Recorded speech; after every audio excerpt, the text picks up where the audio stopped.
So 45,000 fans gather in their masses to say goodbye to the most iconic metal band ever. But what were the 10 best moments? Let's get into it, shall we?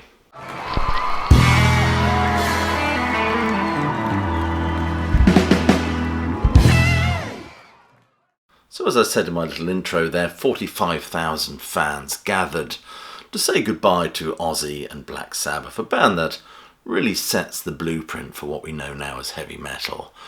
They were supported by a whole legion of bands, young and old, who wanted to doff a cap to Ozzy, Tony Iommi, Geezer Butler and the wonderful Bill Ward for their contribution, for setting that ball rolling, shall we say.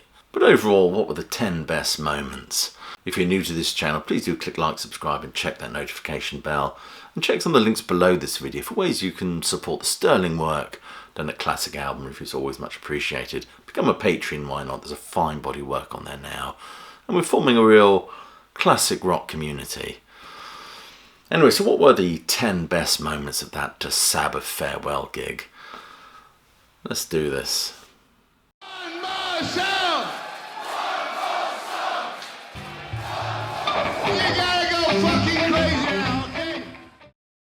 Number 10 is Slayer. What a bludgeoning set from a band that certainly doesn't need to retire.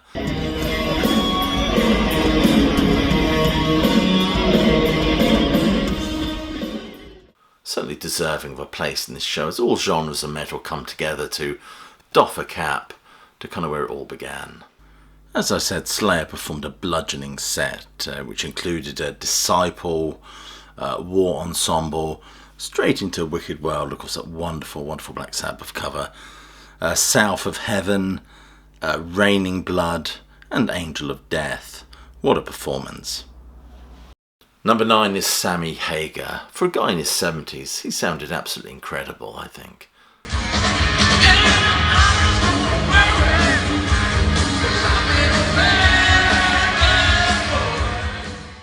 Number 8 is Mastodon. I mean, their opening set, they quite rightly said that this is going to be the greatest day in metal ever. And they started off in absolutely spectacular fashion with a wonderful, wonderful cover version of Supernaut.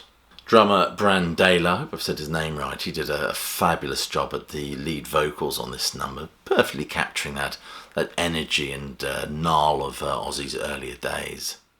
Mastodon only played 3 numbers, which were Black Tongue, Blood and Thunder, and the wonderful Sabbath cover, Supernaut. Number 7 for me is the Lamb of God set. Their set was hard, unrelenting, and razor-edged in its precision, with Randy Blythe stalking the stage and the mosh pits.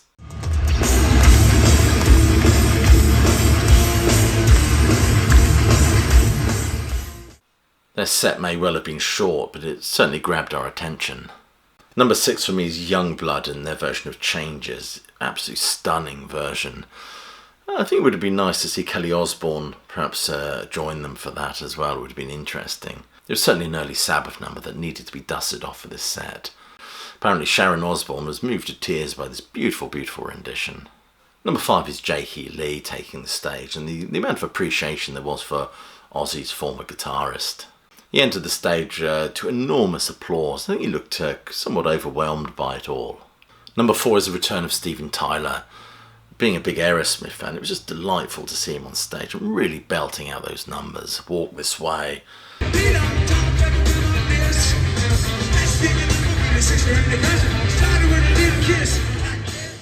It was a shame Aerosmith ended kind of the way they did. It was incredibly sad, I think. I saw Aerosmith a few years ago and they really were absolutely fantastic live. But of course, Steven Tyler is still going to perform the odd song, the odd event like this. But as far as I understand, he doesn't think he'd be able to carry a full Aerosmith show anymore. But anyway, fair play to him. It was just nice to see him on that stage and singing so well. Number 3 is Metallica, especially their version of Hole in the Sky.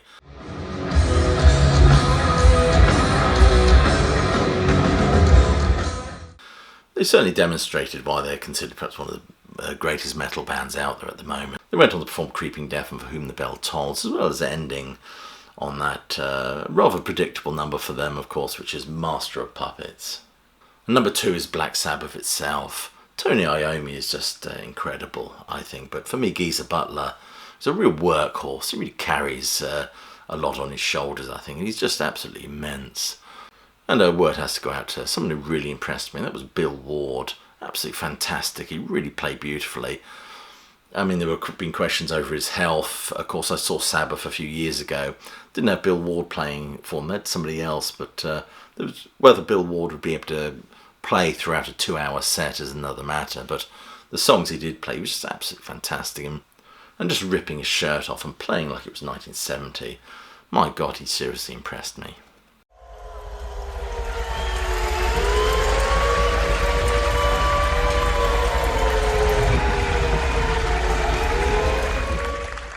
And number one has to go to Ozzy, of course, who sat in this beautifully constructed and appropriate-looking throne. His solo set included Mr. Crowley, I Don't Know, and Crazy Train. I was listening, somebody in the audience shouted, "My God, he sounds fantastic." He sounded well, actually. I think he sounded a lot better than I expected him to. I was kind of worried about how it would go down. But his voice wasn't as powerful as it was before, but then I think sitting down affects your breathing. Considering his health issues, it was just remarkable to see him. And the Ozzy Osbourne set list comprised of I Don't Know, which I love that song. If I'm not mistaken, it's the first song on Blizzard of Oz. I could be wrong there. Of course, Mr. Crowley, which is kind of a favourite of his, isn't it? Then, I'm not going to say that word, but Something Solution, which is again off his Blizzard of Oz album. Mama, I'm Coming Home. And of course, it has to end with the wonderful, anthemic Crazy Train. And the Sabbath set as well, War Pigs, NIB, and of course I think for me Ozzy's heartfelt display of affection towards the audience and thanking the audience just before the final Sabbath number, which of course had to be Paranoid. Anyway, they're the 10 best moments from the Sabbath gig in my opinion. Were you there? What are your 10 favourite moments? Was it worth the money for the ticket? I think the tickets were about 500 quid or something like that. Do you think the whole thing was a befitting goodbye to one of the greatest metal bands ever? Anyway, I'll say please do click like, subscribe and check that notification. Well, I think I've said that. Please do share this video. If you know any Sabbath fans or metal fans who might be interested in seeing it, please do share it. And other than that, I'll leave you with my closing salvo, which is hope you're well, staying safe, and of course that you keep listening.